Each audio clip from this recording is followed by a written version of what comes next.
ओम वंदे देवममापतिं सुरगुरुं वंदे जगत्कारणं वंदे पन्नगभूषणं मृगधरं वंदे पशूनां पतिं वंदे सूर्यशशाङ्कवह्निनयनं वंदे मुकुन्दप्रियं वंदे भक्तजनाश्रयं च वरदं वंदे शिवं शङ्करं। गात्रं भस्मसितं सितं च हसितं हस्ते कपालं सितं खट्वांगं च सितं सितश्च वृषभः कर्णे सिते कुण्डले गंगाफेनसिता जटा पशुपतेः चन्द्रः सितो मूर्धनि स्वयं सर्वसितो ददातु विभवं पापक्षयं सर्वदा।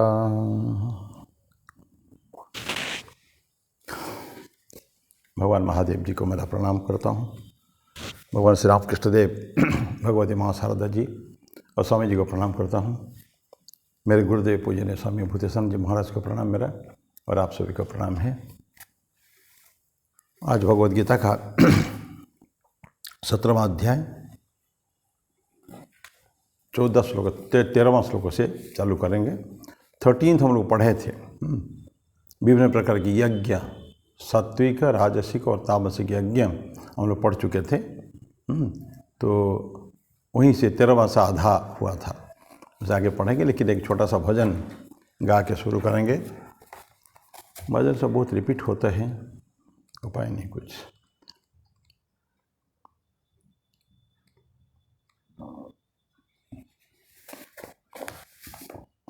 एक छोटा सा भजन है, सांस सांस में सुमिरन करके बार बार बलि जाऊं। दरअसल भजन तो गाते हैं, लेकिन अगर उसको ठीक ठीक जीवन में प्रैक्टिस कर सकें तो भजन का कुछ मूल्य है। ये जो भजन है छोटा सा है, बहुत सुंदर भजन है कि प्रत्येक सांस में ईश्वर को याद करने का है। गुरु नानक देव बोलते थे ना कि दिन में हम 24,000 सांसें लेते हैं, तो 24,000 बार भगवान का नाम लेना है। सोने का समय अगर छोड़ दें तब कम से कम 15, 16, 20,000 तो हो जाना चाहिए। एनीवे, कोशिश करना आध्यात्मिक जीवन जीने के लिए इसको आवश्यकता है। सो मैं भजन गाता हूँ, छोटा सा भजन है। सांस सांस में सुमिरन करके बार बार बलि जाऊं। सांस सांस में सुमिरन करके बार बार बलि जाऊं।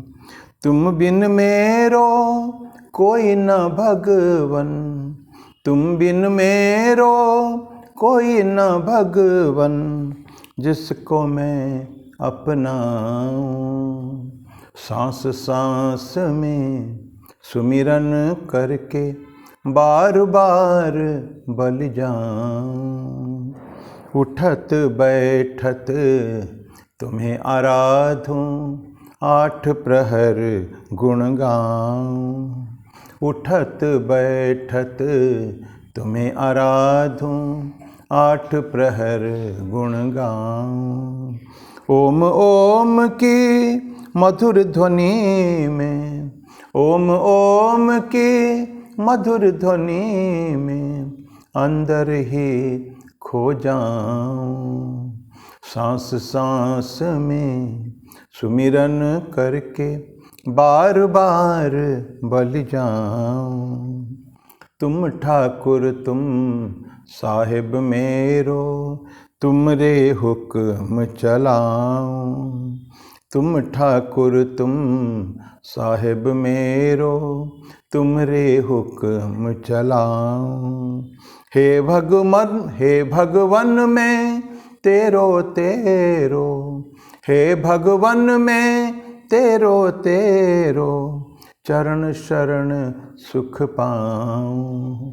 सांस सांस में सुमिरन करके बार बार बलि जाऊं। तुम बिन मेरो कोई न भगवन, तुम बिन मेरो कोई न भगवन, जिसको मैं अपनाऊं।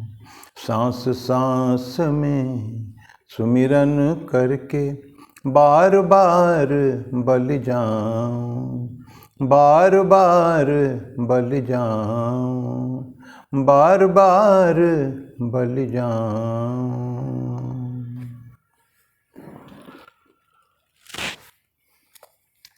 नाम जपने के लिए सभी संत कहते हैं that is the most important जप। कुछ लोग तो केवल जप के ऊपर है, मंत्र जप। गुरु नानक की बात में कह रहा था, गुरु नानक देव के उनका सिखों में 3 बातें इम्पॉर्टेंट है आध्यात्मिक जीवन में। नाम जपो, धर्म द कीरत करो और बंड छको। नाम जपना हमेशा, भगवान के कोई भी नाम, वो तो खैर वाहेगुरु जपते हैं, हम लोग कोई भी नाम जप सकते हैं अपने ईश्वर। जो दीक्षा लिए हैं तो गुरु मंत्र इष्ट मंत्र भगवान श्री राम कृष्ण का, नहीं तो कोई भी मंत्र। तो ये नाम जपना धर्म का किरण, धर्म करने का है। रिलीजियस काम हमेशा करते रहना है। कर्म जो हाथ में कर्म होना चाहिए। नाम जुबान में नाम और हाथ में काम कर्म। और एक है बंड छको, बांट के खाओ, ताकि कोई भी दुनिया में कष्ट में ना रहे। ये बहुत इम्पोर्टेंट है। पिछली बार हम लोग भगवद गीता में यही चर्चा करते थे कि हमको डिस्ट्रीब्यूटिव होना चाहिए, अन्नदान वगैरह करना चाहिए, जिसको आज कंटिन्यू करेंगे। 13वां श्लोक में जो है उसी के बारे में है वो। तो ये हो गया भगवान नानक देव का है। और ठाकुर भी बोलते थे, जो वैष्णव धर्म का 3 बातें बोलते थे ना, उसमें भी यही है। नाम जपने का है, वैष्णव पूजन करने का है, और जीव दया, या आगे चल के उन्होंने बोला था शिव ज्ञान से जीव की सेवा। ये सब हर धर्म में है। मंत्र जप करना, भगवान का नाम लेने का है। कलिकाल के लिए ना नारदीय भक्ति ठाकुर बोले थे, कलिकाल के लिए भगवान का नाम लेना, उनका गुणों का कीर्तन करना, बस ये। सो विल स्टार्ट के जहाँ से छोड़े थे वहीं से पढ़ेंगे। हम लोग पढ़े थे 13वां श्लोक 17वां अध्याय का श्रद्धा त्रय विभाग योग में, जो तामसिक यज्ञ विधिहीनम असृष्टानम मंत्रहीनम अदक्षिणम श्रद्धा विरहितम यज्ञम तामसम परिचक्षते। ऐसा होते विधिहीनम, बिना विधि के, यह हम लोग चर्चा कर चुके हैं। असृष्टान्नम, अन्न का वितरण होना चाहिए, फ्री फूड होना चाहिए सबको, भोजन सबको मिलना चाहिए, जो भी आते सबको भोजन देना चाहिए। ये अगर नहीं है तो यज्ञ अपूर्ण है। तो विधि भी चाहिए और भोजन भी चाहिए सबको। देन मंत्रहीनम अदक्षिणम, यही से हम शुरू करेंगे। मंत्रहीन, मंत्र चाहिए। मंत्र हम इसमें बोले हैं कि हमारे पूरा यज्ञ जो है, कर्मकांड जो है, बहुत डिस्क्रिप्टिव है हमारे वेदों में। यह कर्मकांड उपासना कांड मिलके 96,000 वर्सेस है आउट ऑफ 1 लाख। 96% जो ऋचाएँ या मंत्र वेदों की, चारों वेद मिला के, ये कर्मकांड उपासना कांड में है। सिर्फ 4000 ज्ञान कांड में है, जिसको हम उपनिषद या वेदांत कहते हैं। तो बड़े डिटेल में मंत्र है। और मंत्र क्या है? ये एक एक्सटर्नल मैनिफेस्टेशन है। हमारा एक संकल्प होता है ना, कोई सुबह संकल्प होता है, ये काम करूँगा, हम करते हैं ना, मंत्र पढ़ते हैं, करिष्यामि या करिष्ये, ऐसा कहता है। जो संकल्प लेते हैं कि मैं संकल्प लेता हूँ, ये मैं करूँगा, ये मंत्र करूँगा, ये सब बहुत डिटेल में हम लोग, पंडित जी हमको मंत्र पढ़ाते हैं। तो ये संकल्प लिया। प्रत्येक यज्ञ में या प्रत्येक शुभ कार्य में, प्रत्येक पूजन में, अनुष्ठान में एक संकल्प से शुरुआत होती है। सो मैं आई टेक ए प्लेज, मैं एक संकल्प, डिटर्मिनेशन की मेरे को करना है। तो मंत्र जो है ये एक्सटर्नल इंडिकेशन से, ये क्या डिटर्मिनेशन, संकल्प मेरा सलेम, अत्यंत शुभ संकल्प हमको लेने का है। और इंटेंट्स हमारे, ये जो कर्म कर रहा हूँ इसके पीछे का मकसद क्या है, लक्ष्य क्या है, क्यों कर रहा हूँ ये कर्म, क्या उसमें पर्पस क्या है मेरा, ये सब का मंत्र ही बताते हैं कि मुझे क्या करना है, क्या नहीं करने का है। तो क्या नहीं करना था तो क्या करना है उसमें है।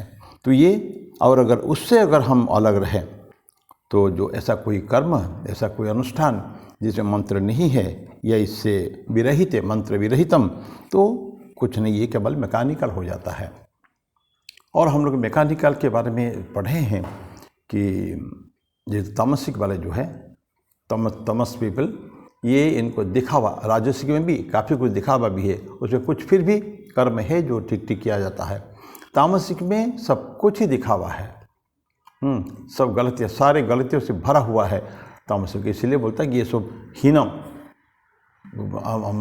अमंत्रहीनम, क्रियाहीनम, ये असुष्टानम, विधिहीनम, श्रद्धा विरहितम, तो अदक्षिणम, सब कुछ भी नहीं उसमें। जो मुख्य मुख्य जो होते हैं, पॉइंट्स होते हैं यज्ञ को फुलफिल कर पूरा करने के लिए, ये सारे घटक जो है उसके एब्सेंट है वहाँ। तो ये बात है। तो ये हो गया आपका मंत्र। तो मंत्र भी नहीं है, क्योंकि हमारा सुबह संकल्प होता है ना, कोई भी काम क्यों करते हैं।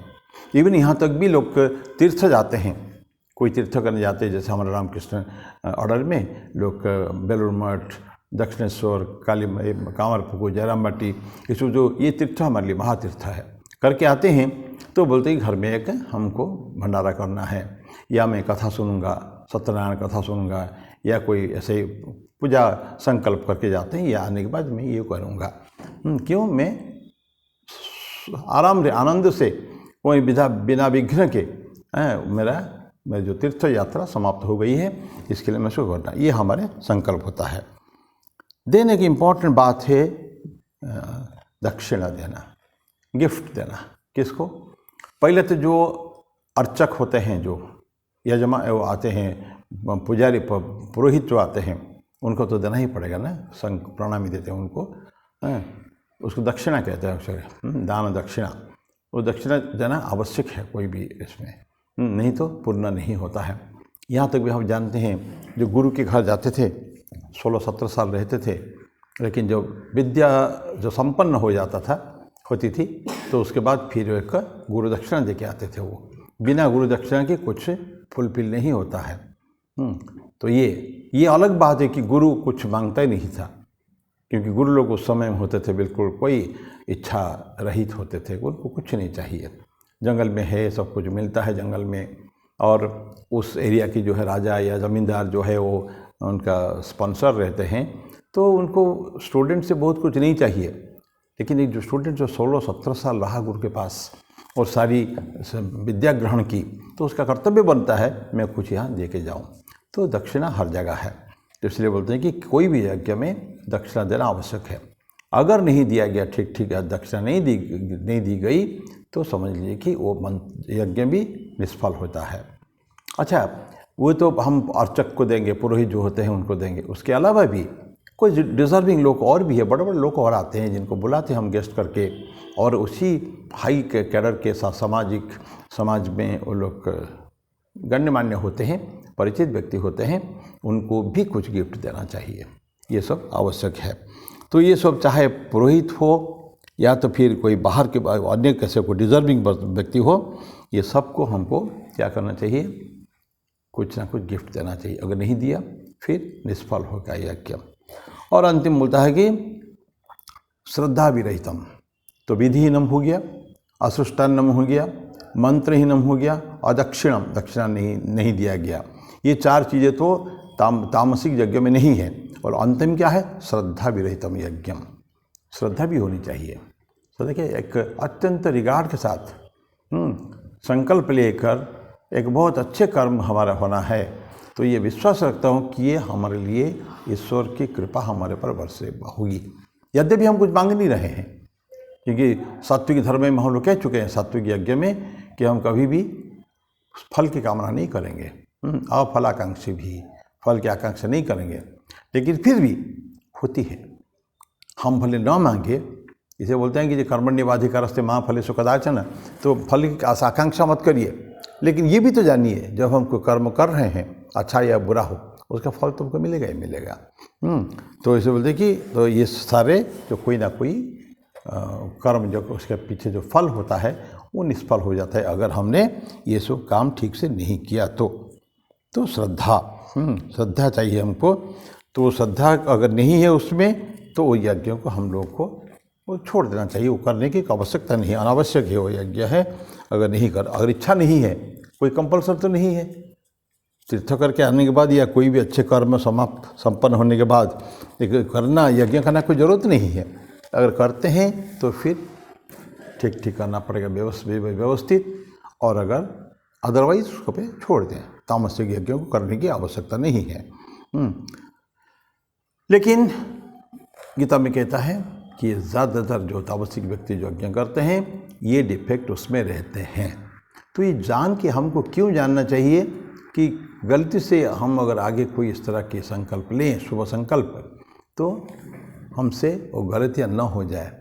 ये सारे जो घटक है यज्ञ के लिए, जो आवश्यक तत्व है, वो तत्व उसमें रहे, सेटिस्फाइड उसमें हो।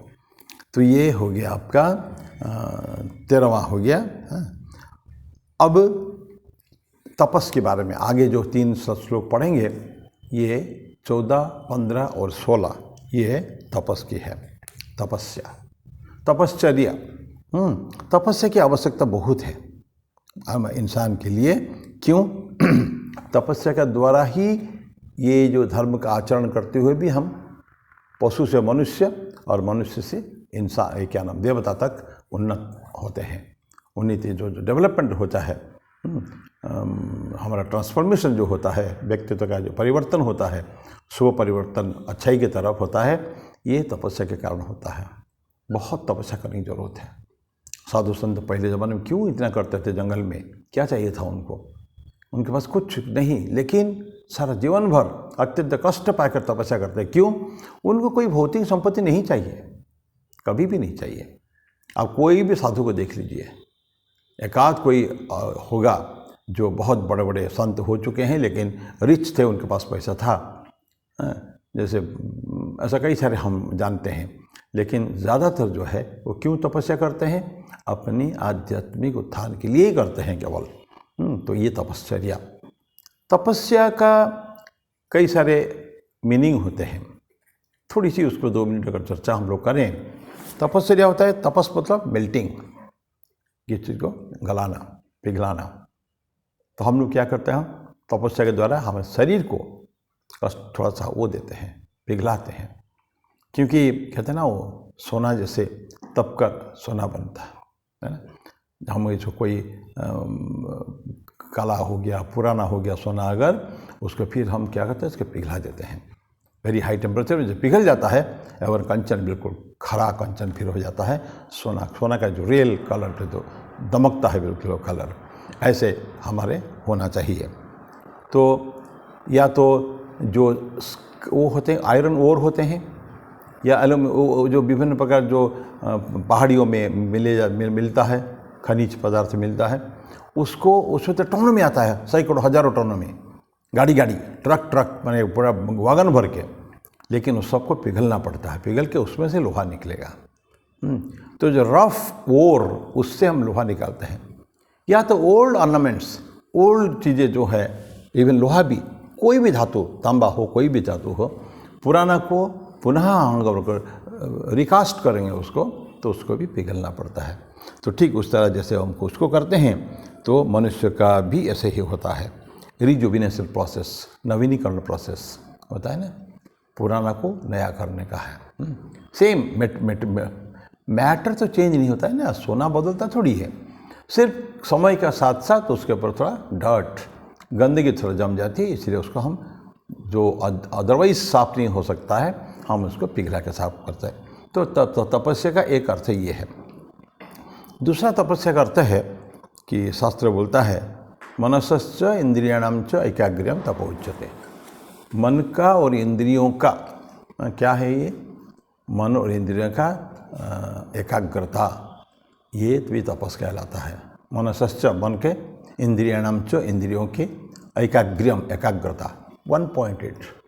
कोई भी चीज़ हम कर्म करेंगे, चिंतन करेंगे, वाक्य बोलेंगे, कर्म करेंगे, जो भी करें, मनसा वाचा कर्मणा, whatever we are doing, हमको एक उसके लिए कंसंट्रेशन चाहिए, एक पॉइंट होना चाहिए, हम क्यों कर रहे हैं उसको। तो अगर डाइवर्जन होता है, बहुत सारे थॉट अगर एकत्र मिलित हो जाते हैं, देन नथिंग हैपन्स, फिर गड़बड़ हो जाता है। तो इसलिए का कोई कोशिश ये हमको करना चाहिए कि हम लोग एक पॉइंटेड रहे, सारे मन कहीं भी डिस्ट्रैक्शन ना हो, चारों तरफ से खींचते हुए मन विभिन्न दिशा में घूमता है, ठीक है, होता है। जब हम कॉशस नहीं, सावधानी अगर नहीं है तो हम विभिन्न दिशाओं में मन हमारा जाता रहता है, चारों तरफ बिखर जाता है। तो बिखरा हुआ चीज़ कोई काम का नहीं है। हाथ में एक मुट्ठी सरसों है, उसको अगर नीचे अभी सीमेंट के फ्लोर में डाल देंगे, फिर it's very difficult to collect it. ठीक उस तरह का मन भी ऐसे ही है, जो चला जाता है वो चला जाता है। सो इसलिए बहुत सारे प्रोसेस उसके लिए है। How not to scatter our mind, मन को एकत्र कैसे करा जाए, यही चीज़ें हम पिछले कोई भगवद गीता की इसमें बात करते थे। भगवान कृष्ण ने जो अर्जुन को दिया है कि अभ्यासेन तो कौन्तेय वैराग्येण च गृह्यते, अभ्यास और वैराग्य के द्वारा सारे अच्छाई को एकत्रित करके बुराई को वहाँ से हमसे निकाल देने का है, ताकि धीरे धीरे we become a mass of all good qualities, अच्छे गुणों का एक समाहार जो हो जाएंगे। यही तो चरित्र है। स्वामी जी बोलते हैं ना कि चरित्र जो है प्रवृत्तियों का समाहार है, एग्लोमरेशन ऑफ प्रोपेंसिटीज़। कोई भी कर्म एक बार करते हैं तो कर्म हुआ, बार बार रिपीट करते हैं तो अभ्यास हो जाता है। अभ्यास अगर तो लंबा हो जाता है, लंबे समय तक अभ्यास अगर जारी रखते हैं तो प्रवृत्ति हो जाती है, जिससे वापस आना थोड़ा मुश्किल है। मुश्किल मतलब असंभव नहीं है, इच्छा शक्ति का प्रबल है, वहाँ से भी वापस आया जा सकता है। लेकिन हमको ये होती प्रवृत्ति। तो बहुत सारे चरित्र का तो विभिन्न गुण है, विभिन्न पहलू है। तो चरित्र का स्वामी जी बोलते हैं कि प्रवृत्तियों का समाहार, प्रवृत्तियों का। अच्छा, प्रवृत्ति स्वामी जी ये नहीं बोले कि केवल पॉजिटिव प्रवृत्ति, नहीं, प्रवृत्तियों का समार है, एग्लोमेरेशन प्रोपेंसिटीज। उसमें से कुछ बहुत सारे हो सकते हैं जो आध्यात्मिक साधक का के सारे अच्छे गुण हैं। प्रवृत्ति बहुत अच्छी प्रवृत्तियां हैं उसके, हर एक हमेशा अच्छा काम करता है, अच्छा चिंतन, अच्छी वाक्य, ये सब है। लेकिन फिर भी कुछ हो सकता है कि खराब हो। तो हमारा जो ज़्यादा जो है, जो अगर अच्छा पक्ष बहुत ज़्यादा है तो हम अच्छा चरित्र कहलाएंगे। हो सकता है कि दो चार तो बुरा है जो कि बाहर को दिखता ही नहीं है। लेकिन बहुत सारे निगेटिव प्रोपेंसिटीज़ है, नकारात्मक हमारे प्रवृत्तियां हैं, तो फिर हम लोग बुरे चरित्र के कहलाएंगे। सो ये तपस्या ये कहते हैं कि एकाग्रता होनी चाहिए। मनस्य इंद्रियाणाम च एकाग्रम तपोच्यते। एक बहुत प्रैक्टिकल जो है एक्सप्लेनेशन तपस का ये है, कोई to get something higher you have to give up something lower. नीचे जो है, निचली प्रवृत्तियाँ जो है, जो अच्छे नहीं हमारे लिए हैं, तो उसको हमको छोड़ना पड़ेगा अगर अच्छा लाना है, अच्छे प्रवृत्तियाँ। तो गेट समथिंग हायर, उच्च की प्राप्ति के लिए नीचतर को त्याग करना है। कोई नीचे नहीं रहना चाहे, माने एवरीबॉडी वांट्स टू फ्लाई। जैसे पक्षी जन्म से ही, जन्म के बाद इमीडिएटली पक्षी उड़ता है, उसी तरह का ये भी उड़ान भी भरना है। इंसान भी उड़ान, माने उड़ान मतलब ऐसा नहीं कि पक्षी उसका पंख लग जाएंगे, नहीं, लेकिन he has to see the ultimate. जीवन में जो सक्सेस, सफलता की कोई परिसीमा नहीं है, सीमा नहीं है, कहाँ तक हम जा सकते हैं। Sky is the limit, no. लोगों का कहना है कि sky is also not the limit. आसमान भी सीमा नहीं है, अंतिम लक्ष्य नहीं है, आसमान से भी और आगे है। तो बुलंदियों को जो छूने का है ये हो चाहिए। लेकिन बुलंदियों को ऊपर उठना चाहते हैं, if somebody is pulling us from behind, नीचे से कोई खींच रहा है, वो क्या खींचता है हमको? हमारी बुरी प्रवृत्तियाँ, ये जो एंटरटेनमेंट, एन्जॉयमेंट, संसार के साथ हम लगाओ, दुनिया के साथ लगाओ, लोगों के साथ लगाओ, ये सोचें, ये सब हमको नीचे खींचता है। तो ऊपर उड़ने के लिए, ऊपर जाने के लिए निचली चीज़ों को छोड़ना ही पड़ेगा। इस तरह की ये तपस्या का कुछ 2-3 पहलू हैं जिसको हमने अभी चर्चा की। तो ये आवश्यकता है, तपस्या करने की बहुत ज़रूरी है। तो इसको हम इसको थोड़ा पढ़ेंगे, थोड़ा सा 14, 15, 16 जो है त्रिविध तपस है। वो 14 में है शारीरम, शरीर के तप है। देन 15 में वाचिक तप है, वाग्मयम, और मानसिक तपस जो है 16वां है। ये तीनों को एक सेट में आता है, जैसे सात्विक, राजसिक, तामसिक, उस तरह का ये तीनों भी ऐसे ही है। शारीरिक तप, वाचिक तप और मानसिक तप, ये तीनों तप होना चाहिए। तो बॉडी, माइंड एंड स्पीच, ये जो संसार के साथ हमारे जो ट्रांजैक्शन होते हैं, जो इंटरेक्शन होते हैं, ये हमारे 3 घटक है। अगेन शरीर के द्वारा, शरीर तो सबको जो मुख्य जो हमको जो दिख रहा है, बाहर को जो दिख रहा है सब कुछ, हमारे चाल चलन, हमारे व्यवहार, ये सब तो शारीरिक तो है, बाहर से शरीर से करते हैं हम लोग। क्या सोचते हैं अलग बात है। तो एक ये हम इम्पॉर्टेंट है, उसके लिए बहुत सारे हैं। भगवान कृष्ण को बताते हैं शारीरिक तपस्या में क्या क्या शारीरिक तपस्या में आता है, शरीर को किस तरह का हमको ठीक करना है। दूसरा वाचिक, स्पीच, हमारा एक शब्द बोलते कि दी वर्ड्स, बहुत केयरफुली अटर दी वर्ड्स हैं, उसको पढ़ेंगे, जो पढ़ेंगे उसके बारे में डिटेल चर्चा करेंगे। और एक होता है कि मानसिक तपस्या, मन कैसा है, because what we project outside, ये हमारा अंतर का जो है, अंदर हम जो हैं वही हम बाहर को दिखाते हैं। बाहर जो दिखता है, प्रोजेक्शन जो होता है, मैनिफेस्टेशन, आउटवर्ड मैनिफेस्टेशन जो होता है, अभी तक हम जब तक बोले नहीं हैं तब तक कोई पता नहीं चल पाएगा हम मन में क्या सोचते हैं। लेकिन बोलेंगे भी अच्छा मधुर भाषा बोलें, और क्या बोल रहे हैं कि उसको चर्चा करेंगे, और कर्म भी कर रहे हैं बिल्कुल अत्यंत नोबल डीड्स, जहाँ कहीं खोट जो ये नहीं है, कुछ भी खामियां जहाँ कहीं नहीं है, कोई पॉइंट आउट नहीं कर सकता है कि these are the mistakes we have committed. तो ये तीनों तपस्या हम लोग अभी एक एक करके पढ़ेंगे अभी, ठीक है। तो तपस्या के बारे में है, ये इकाई के लिए पेपर पढ़ा हुए हैं, ये रिजुवेनेशन के लिए, हमारे नया बनाने के लिए है। और ये एक बहुत बड़ी आशीर्वाद है, बोन है, हमको ईश्वर ने दिया है, जिसके द्वारा हम लोग जो रिक्रिएट कर सकते हैं, अपने आप को परिवर्तित कर सकते हैं। कोई भी व्यक्ति यूजलेस नहीं है। हम ये नहीं कह सकते हैं कि व्यक्ति का चरित्र बहुत खराब है, इसीलिए उसका कोई सुधार की प्रक्रिया नहीं हो सकता है, ऐसा नहीं बोल सकते हैं। सुधार सब में हो सकता है, कितने भी खराब से खराब के हो जाएंगे।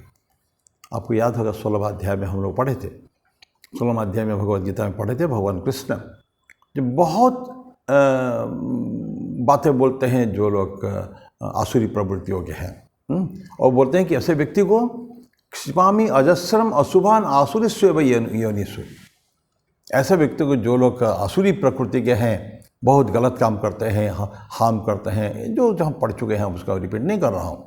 बोलते कि ये ऐसे व्यक्ति को जो है मैं फेंकता रहता हूँ, कहाँ, क्षिपामी, कहाँ फेंकता हूँ, आई हर्ल देम अजस्रम अशुभान आसुरी योनि में, अजस्र योनि में, बहुत सारे, एक दो नहीं, और अशुभान, अशुभ है, अमंगलकारी, खतरनाक, डेंजरस योनियों में, और आसुरी योनि में, ऐसा बोलते हैं।